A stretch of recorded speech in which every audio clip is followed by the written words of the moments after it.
Dan saudara untuk membahas soal ini kita langsung bergabung dengan pengamat sepak bola nasional Anton Sanjoyo. Bung Anton, selamat siang.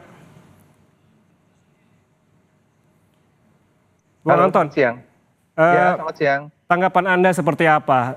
Saat ini kegiatan yang dilakukan oleh Patrick Kluivert yaitu bertemu dengan Menpora. Kira-kira sebetulnya hal apa yang perlu dibahas antara seorang pelatih timnas yang baru dengan Menteri Pemuda dan Olahraga, Bung? Saya kira saya nggak tahu ya apa yang mereka bahas, tapi kalau buat saya, buat apa ketemu Menpora ya? Saya juga nggak ngerti gitu loh. Kalau dia diskusi dengan Indra Safri, diskusi dengan Nova Arianto, dengan orang-orang sepak bola untuk mengetahui atmosfer, kira-kira dia pengen dapat insight apa dari orang-orang sepak bola, saya paham lah. Kalau bertemu Menpora buat apa ya? Saya juga nggak ngerti gitu loh. Dugaan saya tuh hari ini dia akan diskusi ketat dengan bidang teknis timnas, bisa dengan Pak Parji, bisa dengan Indra Safri, bisa dengan Coach Nova, dan orang-orang yang terlibat pada tim nasional di era Sintayong.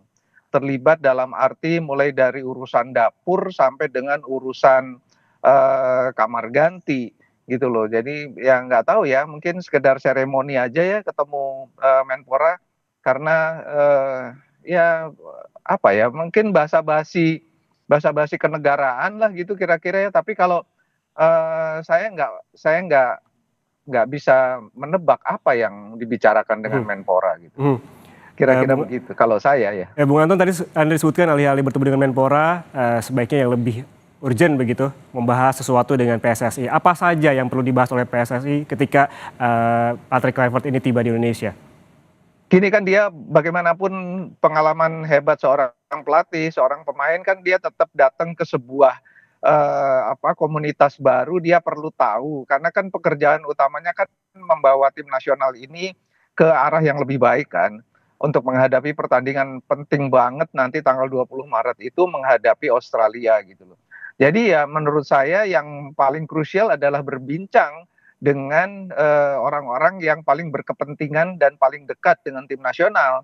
Oleh sebab itu saya selalu mengatakan kenapa nggak diskusi dengan misalnya Indra Safri yang tahu betul kondisi persepak bola nasional, atau pelatih-pelatih yang selama ini mempunyai kontribusi pemain-pemainnya untuk tim nasional.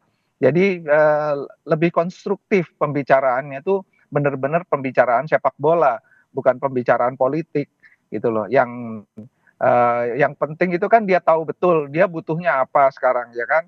Eh, saya yakin sih dia udah mempelajari video dan macam-macam ya, sehingga dia tahu, oh saya sebetulnya kurang butuh pemain depan misalnya, karena pemain depan yang ada sekarang misalnya dia nilai tidak produktif.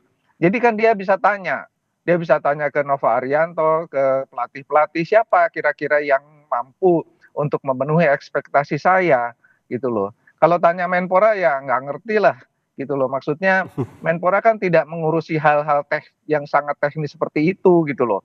Jadi ya kalau Anda tanya ketemu Menpora buat apa, ya saya nggak ngerti yang pertama. Yang kedua ya itu harusnya sih dia ketemu orang-orang yang benar-benar bersentuhan dengan tim nasional dan keperluan tim nasional. Menurut saya kan keperluan tim nasional sekarang adalah memperkuatkan yang sudah dibangun oleh Sintayong, diperkuat lagi supaya perjalanan Indonesia ke Piala Dunia itu paling tidak, kalau sekarang setengah terbuka, bisa 3/4 terbuka, karena informasi-informasi yang didapatkan oleh Kluivert ini benar-benar informasi yang akurat, yang betul-betul based on data, betul-betul pengalaman yang diajak bicara gitu loh. Jadi menurut saya dia harus ketemu sama orang-orang itu gitu loh.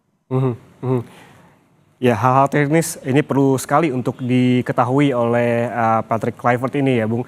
Kalau kita lihat juga Betul. sebelum datang tadi ke kantor Kemenpora, Patrick Kluivert juga datang ke Stadion Utama Gelora Bung Karno untuk memastikan berbagai hal. Sebetulnya ranah dari seorang pelatih begitu, selain juga mempersiapkan timnya, apakah juga memang penting begitu untuk melihat bagaimana tempat dan juga lapangan terkait dengan rumputnya dan juga ruang ganti pemain, seperti apa, Bung?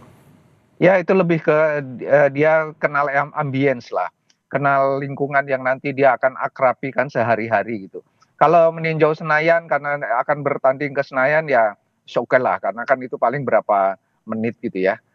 Jadi memang dia perlu tahulah kalau itu. Dia dia lihat kamar gantinya seperti apa, mungkin dia ada, apa, ada hal-hal yang ingin dia sampaikan, ada kurang ini, kurang itu, gitu kan. Dia kan levelnya memang udah kalau terbiasa dengan, sepak bola Belanda kan memang barangkali punya pandangan yang berbeda mengenai lapangan, mengenai kamar ganti, kamar mandi, toilet, macam-macam lah gitu. Jadi menurut saya sih itu masih dalam ranah dia lah gitu ya. Soal rumput dan segala macam barangkali dia juga bisa ngasih saran kan, gitu loh. Tapi, terkait itu ya menurut saya dia harusnya lebih lebih konsentrasi ke masalah-masalah teknis persepakbolaan ya. Masalah pemain yang dia butuhkan, lalu mungkin dia kalau dia punya pemahaman yang, baik juga tentang kesehatan olahraga, dia tanya dokternya, dia tanya, "Sekarang dokternya siapa ya?" Itu saya biasanya, ada pemain saya biasanya injury ini itu gitu loh. Jadi dia dia tahu betul dengan siapa dia nanti bekerja. Saya rasa itu jauh lebih penting. Mhm.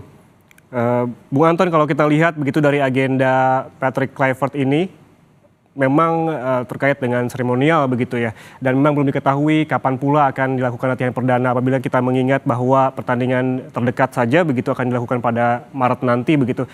Eee, Kapan kira-kira sebetulnya menurut Anda, Bung, latihan perdana itu dilakukan? Apakah memang sesegera mungkin ataukah memang masih ada waktu untuk, Patrick Kluivert untuk melihat bagaimana suasana Indonesia mmm, untuk melihat begitu kondisi-kondisi yang memang basic gitu yang ada di Indonesia? Jadi memang kalau soal latihan perdana ini kan memang sulit karena ini kan tim nasional. Tim nasional itu terdiri dari pemain-pemain yang tampil untuk klub. Sementara klub mereka kan sedang berkompetisi, gitu loh. Jadi dugaan saya kemarin, dalam wawancara yang sama juga saya bilang, kemungkinan besar kan H-7 sebelum tanggal 20 baru bisa kumpul. Itu pun pemain-pemain yang, berbasis di Indonesia. Jadi pemain-pemain yang di Liga 1. Tapi kalau pemain diaspora yang kebanyakan di Belanda kan baru bisa kumpul paling sebelum tanggal 20, H-4, H-5. Mereka pasti lebih lambat karena kan pada weekend mereka masih bertanding, gitu loh. Jadi memang ini permasalahan, oleh sebab itu sebetulnya yang harus ditanya ke federasi itu dan ditanya juga ke Patrick Kluivert bagaimana mensiasati itu. 2,5 bulan itu sepertinya cukup waktunya untuk mempersiapkan lawan Australia, tetapi kan waktu berkumpul bersamanya tidak sepanjang itu.